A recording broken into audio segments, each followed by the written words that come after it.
important to note that healing is not an overnight event. It is a process. Hello, viewers, and welcome you to Behind the Judgment with Masibanda. I am your host, Masibanda. Remember, this is a space where we talk about the things that affect our daily lives, but these things are often hidden behind silence, fear, and judgment. We talk about real issues that affect people's lives, but they are never spoken about because they are classified as sensitive. This is a follow-up episode on the previous two episodes.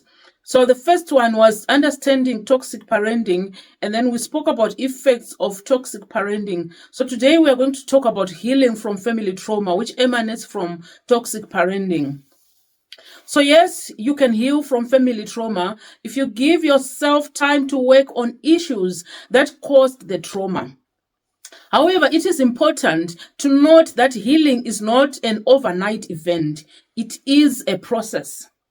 If you're listening today and this topic feels close to home, I want to say this to you clearly and gently. You are not here because you are weak. You are here because something in you wants peace. Nothing we talk about today is about blaming, disrespecting, or betraying your family. This is about you, your healing, and your right to live a whole life. So we are going to take this process slowly so that we get to understand how the process of healing is going to work. So the first thing we are going to talk about is acknowledging the trauma. Because healing does not begin with confrontation. It begins with honesty with yourself. Acknowledging trauma means naming harm without minimizing it, allowing yourself to say, that hurt me, even when love existed alongside the harm. Because many people struggle here because they believe it hurt, then I'm saying my parents were bad people. But the truth is this, love and harm can coexist. Someone can try their best and still cause deep wounds. So letting go of denial is not an attack. It is an act of self-respect. It is an act of self-respect. So have you ever at a point told yourself that, no, it wasn't that bad, when deep down it was? Because to me, I believe the moment you say that statement, it wasn't bad, it means something was bad. But you're trying to make yourself believe it wasn't bad. So the first thing you have to do is to name the harm. And then the second thing you're going to do is reparent yourself. You need to reparent yourself. So reparenting is a gentle idea, not a strange one. It just means learning to give yourself what you didn't consistently receive. We are talking about giving yourself safety, comfort, validation, and permission to heal. So let's talk about giving yourself safety. Safety is about helping your nervous system believe that you're not in danger. You have to talk to yourself like, I'm not in danger right now. So examples of how to give yourself safety are creating predictable routines like sleep times, meals, and quiet moments. And then saying no without over-explaining when something feels unsafe. Your no should be a no. There's no need for you to explain. And then removing yourself from conversations that become emotionally aggressive. So what you need to remind yourself is that choosing safety is not avoidance. It is self-protection. So you need to sit yourself down and figure out what helps your body to feel calm, even if it's just a little bit. Focus on those little things that makes your body feel calm. And then when you talk about giving yourself comfort, this is about responding to distress with kindness instead of criticism. Remember, earlier on we stated that in toxic homes, emotions are met with criticism or they are ignored.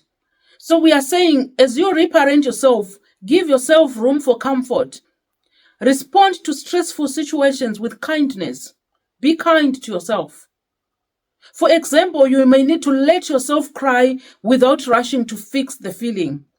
Now, for those who are following me on Facebook, my Facebook account is Chengema Sibanda. Those who have been following me on Facebook, I once posted a video where I was just crying. I wasn't saying anything, I was just crying. And everyone rushed to say, "Are you okay? Is everything okay?" You know, people were worried, like they thought I was going through something that needed a quick fix. And then later on, I came back and explained that, no, guys, this is just a process which you need to normalize. Allow yourself to cry if you are stressed. Let it out, let the steam out. So that's exactly what we are talking about here. As you are reparenting yourself, let yourself cry without rushing to fix the feeling. Or you can wrap yourself in a blanket or holding something warm. You can listen to soothing music or watching familiar safe shows. Or perhaps you may need to speak to yourself softly during hard moments. And then you need to allow yourself to rest without guilt. Ladies, I am talking to you on this one. We were trained that a lady should not sit down when the house is in a mess. But at times you are just really tired. All you need is some rest. So that when you rest, you pick yourself up and clean that house. Allow yourself some rest without feeling guilt. You may need to tell yourself things like, it makes sense that you are tired. You don't have to be strong right now. Especially on the issue of being strong. A lot of things have been said to us as we were growing up, that you need to be strong, you don't need to show your weakness, blah, blah, blah. It's okay for you not to be strong at some point. And then you also need to remind yourself every time that needing comfort does not mean you are weak. It means you are just human.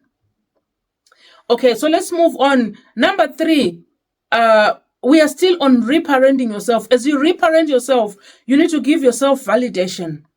So validation means acknowledging your emotions without judging or dismissing them. For example, you need to name feelings out loud or in writing, like I feel hurt, I feel sad, I feel angry. Like, you need to name those feelings. Name them out loud. And then you need to accept emotions even when others wouldn't understand them. Accept your emotions. Right, so the other thing you need to do is letting your feelings exist without needing permission from anyone else. Remember, we said in toxic family setups, your feelings were kind of treated like an inconvenience. You needed permission to feel somehow. You needed permission to feel a certain way. So as now you are reparenting yourself, we are saying you need to validate your feelings. So you need to let your feelings exist. You don't need permission from anyone for you to feel sad or to feel angry. And then you need to stop the habit of comparing your pain to someone else. People are wired differently. Something might happen to 2 children in the same family, and the way they respond to that thing might be very different. So in toxic family setups, they would always say, why are you the only one feeling sad when it happened to both of you? So we're saying, stop comparing your feelings, stop comparing your pain to someone else's pain.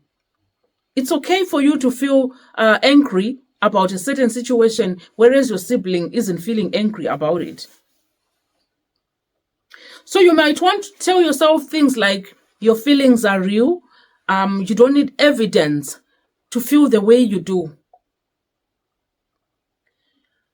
And then always remember that validation doesn't mean blame. It means honesty. And then the 4th thing you need to do when reparenting yourself is giving yourself permission to feel. So permission is about allowing emotions to move through you instead of trapping them inside. So examples are allowing anger without acting on it, feeling sadness without rushing to positivity, or letting joy exist without waiting for something bad to happen, or sitting with mixed emotions, love and hate at the same time. So you need to tell yourself that you are allowed to feel this way, it will pass. And always remind yourself that emotions are information, they are not instructions. So reparenting is not about doing everything at once. It's about small moments of kindness to yourself, repeated over time. Remember, we said healing from family trauma is not an overnight event. It's a process. So you need to give yourself time. Allow those small moments of kindness to be repeated over time. And with time, you will see the results. So even noticing your needs is a form of healing. Listening to this is an act of care. You are not correcting yourself. You are caring for yourself. And that is a good thing. And also remember, reparenting yourself is more of speaking to yourself with kindness instead of criticism, learning to self-soothe instead of self-punishing, validating your emotions instead of dismissing them. So this isn't about replacing your parents. It's supporting yourself the way you always deserved. So then as we move forward, we're going to talk about therapy and professional support. So for many people, therapy feels frightening or it means disloyal. But let's be clear. Therapy is not betrayal. It is not an accusation. It is not a declaration of war against your family. So if it's all you have done, the first two things we've spoke about, you have named the harm and you tried reparenting yourself and it's not really working for you, you might feel that therapy is the only way to go. So trauma-informed therapy helps you understand how your past lives in your body and mind today. Therapy doesn't change the past, but it changes how much power the past has over you. So depending on where you are watching from, if you feel you need therapy, you can Google how to find trauma-informed therapy in the area that you are in. There are different organizations in each country. We do have different organizations dealing with trauma-informed therapy. So if you feel you need help, you are not betraying your family, you are not declaring a war against your family. This is about you. Then we are going to talk about breaking generational cycles. Because remember, I think it's the second video about effects of toxic parenting. We said if these effects of toxic parenting are not dealt with, we are creating cycles that will never end. Because the trauma that you faced as a child will show up when you're an adult and it will inform the way you parent your children. So as we embark on this journey of healing from family trauma, the other thing we need to look at is how to break generational cycles. So breaking cycles doesn't mean becoming perfect. It just means becoming conscious of how you do things, how you speak to other people. It is more of learning emotional regulation, pausing instead of reacting, apologizing to your children when you are wrong. I know a lot of people are going to say, what are you talking about on the last point of apologizing to your children? Because when you were growing up, your parents never apologized to you. Yeah, you could see that they are a bit remorseful about the wrong things they have done, but that word to say, I am sorry, it never really came out. So as we are breaking cycles, we are saying it should start with you. When you get it wrong, you need to apologize. Because remember, the children you are parenting, they copy things from the way you do. They don't copy from the way you tell them to do. They copy things from how you yourself carry yourself around. So if you've never apologized to your children and you expect them to apologize to you, there are double standards there. So I'm going to expand more on breaking generational cycles. So we said breaking generational cycles is about emotional regulation. So what is emotional regulation? It is just the ability to notice what you are feeling, understand why you are feeling it, respond in a way that doesn't cause harm to yourself or to others around you. It doesn't mean suppressing emotions, never getting angry. No, it doesn't mean that. it doesn't mean being emotionally perfect, because no one is. You can't control emotions. So in families where there was toxic parenting, emotions were often punished, ignored, exploded, or used to control. So many people grew up reacting instead of responding, because that's what they learned for them to survive. So learning emotional regulation is how generational cycles begin to change. So how does emotional regulation break generational cycles? So generational cycles are passed down when pain is reacted to instead of processed. Stress turns into shouting, silence, or control, and children learn fear instead of safety. So when you regulate your emotions, you interrupt this pattern. So instead of taking your children through the same process that you went through, you sit down and tell yourself, hold on, I need to stop and break the generational cycles. So when you regulate your emotions, you teach your children that big emotions can be handled without harm. And you teach yourself that I am safe even when I feel this way. That is how cycle breaking works.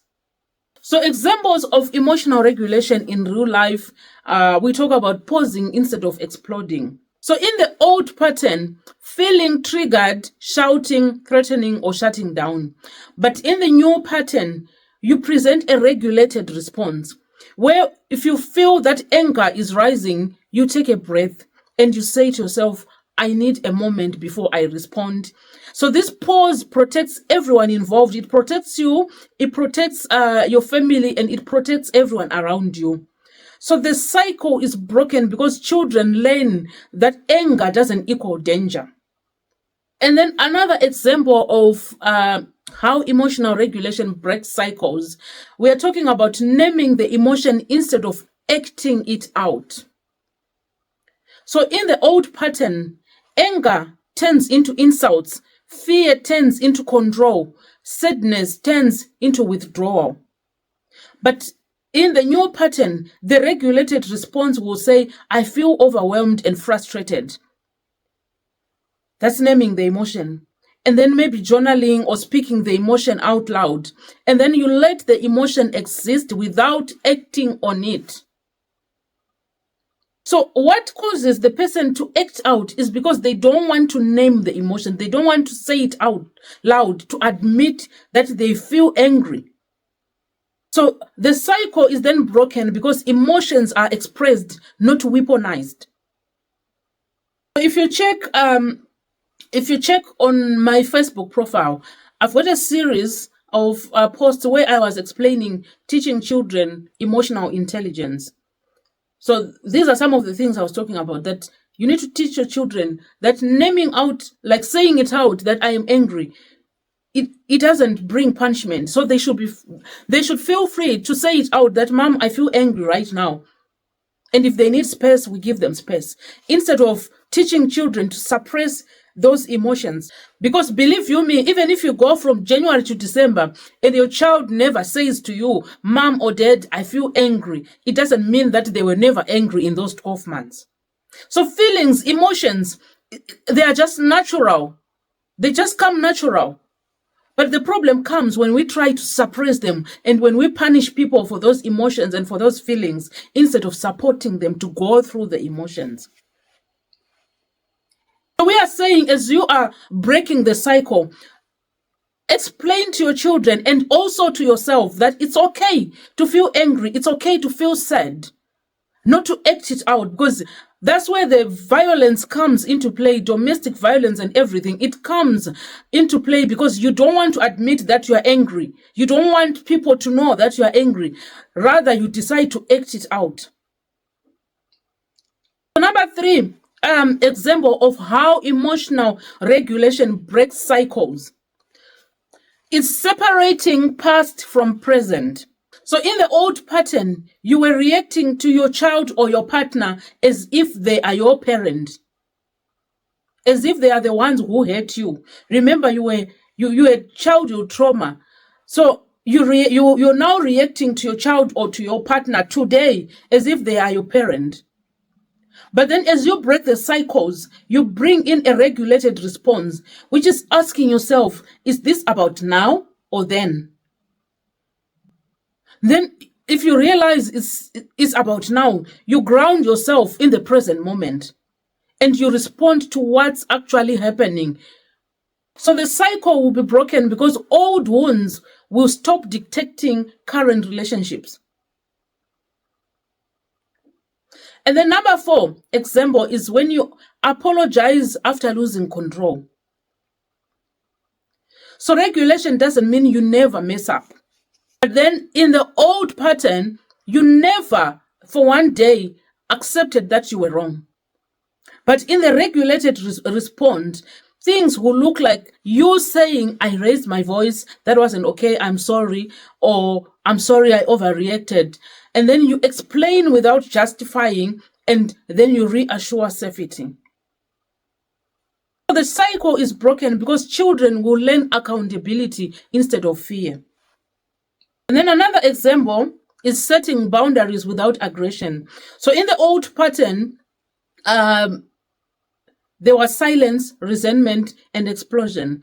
But the regulated response will allow you to state your needs calmly.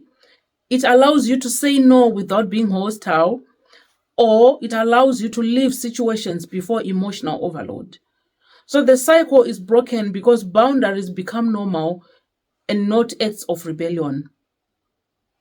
So here is what emotional regulation teaches the next generation. When people around you see emotional regulation, they learn that feelings are safe, conflict doesn't mean abandonment, love doesn't require fear. So even if you don't have children, you're still breaking cycles in friendships, in partnerships, workplaces, and within yourself.